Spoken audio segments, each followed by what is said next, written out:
Hey there. Okay, so I wanted to share my top 5 takeaways and tips for starting or running a membership site. So I have been running my membership site for a year and a half now and have learned a lot.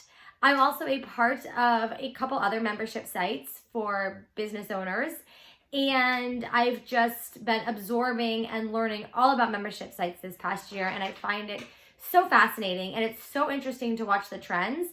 A couple years ago, I saw quite a few big names in the industry shut their membership sites down. And then in 2019, this past year, I have seen many people start membership sites, including Amy Porterfield. She talks a lot about that on her podcast, and just many other people have started membership sites. So I think they're awesome. Why? Why would you, as a health or fitness professional, entrepreneur, want a membership site? Why would your clients want that?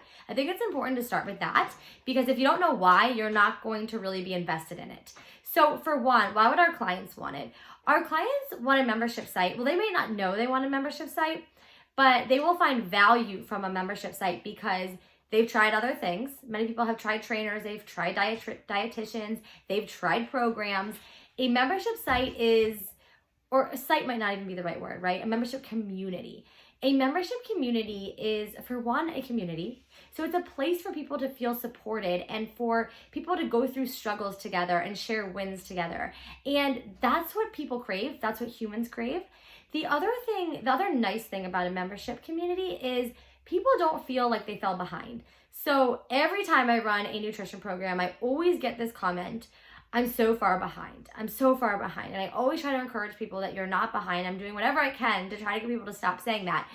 But people feel like if it's a 12-week or a 6-week or whatever it is, a 6-month, and they're going through it with other people, if everybody's on, week 7 and they're still at 2 or 3, they feel so far behind. They feel overwhelmed. So the nice thing about an ongoing community is that there's lessons and there's things each month or each week or whatever it might be, but people don't feel so far behind because it's ongoing. So that's nice. Why would we as business owners want that? Well, I think there's 2 main reasons that I can think of. So one would be reoccurring revenue. I mean, it's pretty simple. That's really what it's all about, is reoccurring revenue. So if you think about it, if you have a program to sell, let's say you have a 12-week program.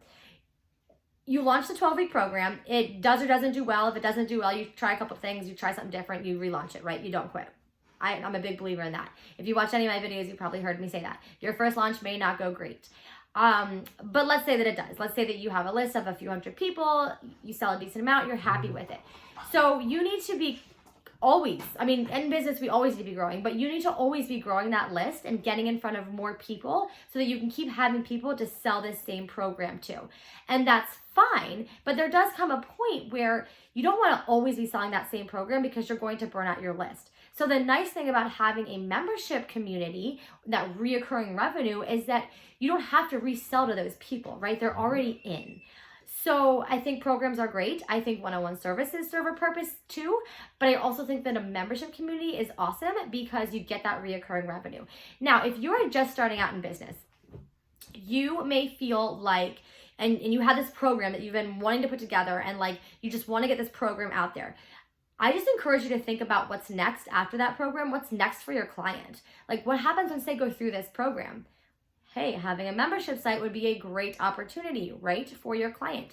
Because I hear so many people say that they want to give their clients the tools and have them go out on their own. But the reality is, I don't know about you, but I'm a nutrition coach. I'm a personal trainer. I grew up playing college sports. My dad was in the military. I mean, he built a weight room in our shed. He was into working out. He was a physical education teacher. When he got out of the military, like, I grew up with this stuff. And there are times where I need the discipline and the support just to eat better or work out better or change things up. Like, we all need that support sometimes because life gets busy. So as much as we want to say that we want to empower people and give them the tools, sometimes they just need that community of people because life can be hard. And sometimes we don't always eat the best that we can. And having challenges as in the 14-day sugar detox or having little things like that to go through with other people is encouraging. Okay, so let's get into it. So you understand the why, you get a little bit of a gist of it. So now you're thinking, all right, this sounds great, right? A membership community sounds super awesome, but how? How do I make that happen? Well, it's fairly simple. Thank you, social media. A Facebook group seems to be the simplest way, the easiest way possible. So a Facebook group is a great place for everybody to come in, get together, ask questions. It's a great place for you to show up. You don't have to talk with people one-on-one. You show up in that Facebook group, but you need more than that. Facebook does not allow you to just have a group and people pay for the group. So you need to that can't be the only thing that you market.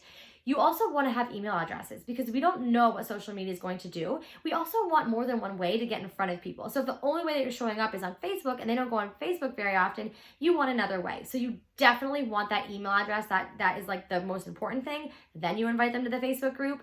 And then a membership platform is usually nice because it's a place to host everything. So all the trainings you've ever done, all the videos you've ever done, all the information you've ever shared. Facebook does a pretty good job of being able to keep that organized in the unit section in a group, but it's nice to have that, sorry. My sister's dog is yawning. It's nice to have that membership platform as well. So there's many different ways you can go about this. I like MemberVault because I think it's awesome. It's also free for your first 50 customers or users. So it's a great way to kind of get your feet wet without spending a lot of money. Then of course you can move on to bigger and better things. Although I'm pretty happy with MemberVault right now. I use it for almost everything and I recommend it. I definitely recommend it. I've never tried Teachable or Kajabi, so I don't have a whole lot. Actually, I tried Teachable a little bit. I don't have a whole lot to compare it to, but it is doing everything I need for the most part right now, and it is free. So if you're just starting out, it's free for your first 50 users. Okay, so that's the how. That's how you're going to deliver this. Now the next question that hung me up for a long time is the tech side of it. Like specifically, how do I collect the money? How do I make that happen? Okay, so PayPal and Stripe, simple. Sign up for that, free, sign up, done. They take a small percentage, but it's worth it. I mean, you're paying this company to handle money transactions. Like it's a price that's worth paying, unless you want people writing you checks. So PayPal or Stripe, and then inside MemberVault, they offer a reoccurring monthly payment. And MemberVault connects to your email platform. So I have it connected to ConvertKit. It also connects with MailChimp and MailerLite. So it's easy peasy. Somebody signs up in MemberVault, you get their email address right away, and they pay, and they continue to pay every month until they cancel. The one thing with MemberVault is that they have to reach out to you to cancel. They can't cancel on their own. Some people like that, some people don't. But that is with MemberVault. I tell you what, the tech side of collecting payments, I have a WordPress website. I used WooCommerce, then I used WP EasyCart, and both of them just didn't work right. They either didn't integrate to email providers right. I can't even remember what was wrong with WooCommerce, but WP EasyCart was not integrating well. And then it just stopped collecting email addresses, my last launch. So I recommend MemberVault for that. Okay, so you're like, okay, I got all that, got all the tech, but what am I going to say to these people every month, right? That was a big reason I did not want anything to do with membership sites. That just sounded really stressful and overwhelming to have this commitment, fear of commitment here. Every month I have to come up with something to say. All right, well, I've seen and heard this done a couple different ways. I'm going to share 3 ways with you. I am a part of a membership community where they have monthly topics. They have guests come in. The host of the group will do trainings on the topic, so each month is a different topic. I am also a part of a group, and this is the video that I shared the other day with Cassie from Christian Women Business Builders. What she does is she has guests. Well, no, they're not guests. They're like collaborators in the group. And each day of the week is a different topic, and each day of the week is led by a different expert. So if you were to do this, maybe you would have a dietitian, maybe you'd have a personal trainer, maybe a health coach, maybe a mindset expert, right? And each day of the week, that person comes in and shares something in their area of expertise.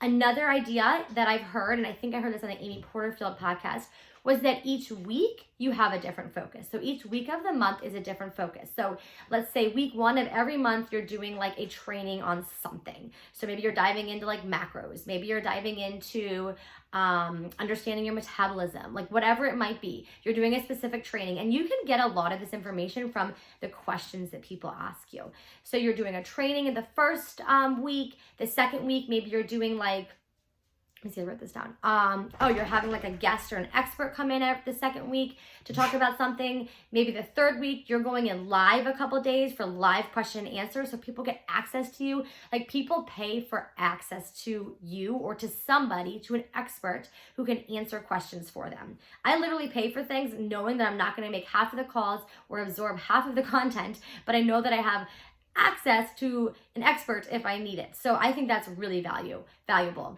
And then the fourth week, maybe it's like you're going to spotlight a different member every week, right? So, and then a lot of times it could be as simple as, so you might have those focuses, but then maybe at the beginning of the week, it's like a check-in.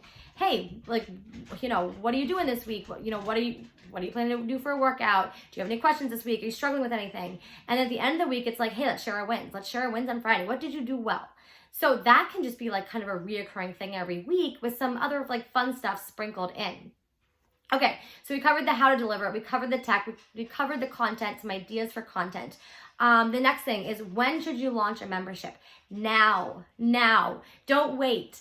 So it can be, a membership could be like your low dollar offer, right? So if you're just starting out and you're trying to go sell a $1,000 program, that's hard.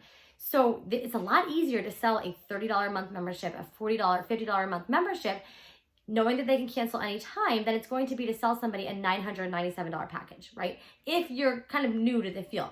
The other thing is, it's nice, like we talked about, is if you are selling these packages, well, now you have a place for people to go once they get through with your program. This is also nice if you are tapped out on, like, you don't have any more time for one-on-one clients. Okay, so now's a good time. How to market it. How do you get people to sign up? Let's say you want to launch a membership site like tomorrow, like you want to do it now. Obviously it's going to take a little bit of work, but you want to get this membership site ready to go by the new year. So Cassie explained a really cool way that she did it, where she opened this membership group, this Facebook group. She invited people in. She got our email addresses for free for the first 2 months. So I could totally see this working. You start a Facebook group and you just go ask people, hey, I'm starting this group. It's totally for free. For the first couple months, if you like it, stay on. If you don't. Is there anybody you'd like to invite? So I was at a field trip with my son yesterday, and I was talking to some other moms, and they know I'm in the fitness space, and they're asking me questions. I mean, I could totally see me giving them access to a free 2 months of my membership group, giving them tons of value, teaching them a bunch of stuff, then saying, hey, like, if it makes sense for you financially, if you find value in this, stay on. If there's anybody else you'd like to invite them in. If not, totally fine with me. But now that was your free offer, right? Like, you didn't need this whole like big sequence leading up to something and make this into a bigger deal than it has to be. Like, that's it. Your free offer was literally showing them what the membership site's all about. And if that's the case, you have no reason to not get that going right away. And you don't need an email list for that. You can invite acquaintances. You can post an invite on your Facebook page. You can invite, like, moms at your kids' school or soccer practices. Like, it can be anybody, because you're not coming across salesy. You're not like, hey, come buy my program. You're like, hey, come do this for free. I also want to say that I'm a big believer in not charging my family or close friends. If you have an abundance mindset and you know that there is enough money out there, you're not going to be like nickel and diming, your sister and your best friend, right? So just let them in for free. Or, let them go through your program for free and give you valuable feedback. I just think that it gets a little bit weird when we try to sell or ask for money from people that we like to give things to anyway, so that's my take on it, but you might have a different take on that. So, my one other idea too with how to make it work is to team up with people. So if you're a little overwhelmed, but you love this idea, team up with somebody or a couple people, like Cassie did with her Christian Women Business Builder group. Team up with people so it scales your time, and you can do so much more when you have a group of people to do it with. Okay, so I hope that was helpful. If you have any questions, leave them below. Let me know. I love talking about this stuff. If you have any ideas, I love ideas, so share them. All right, have a great day.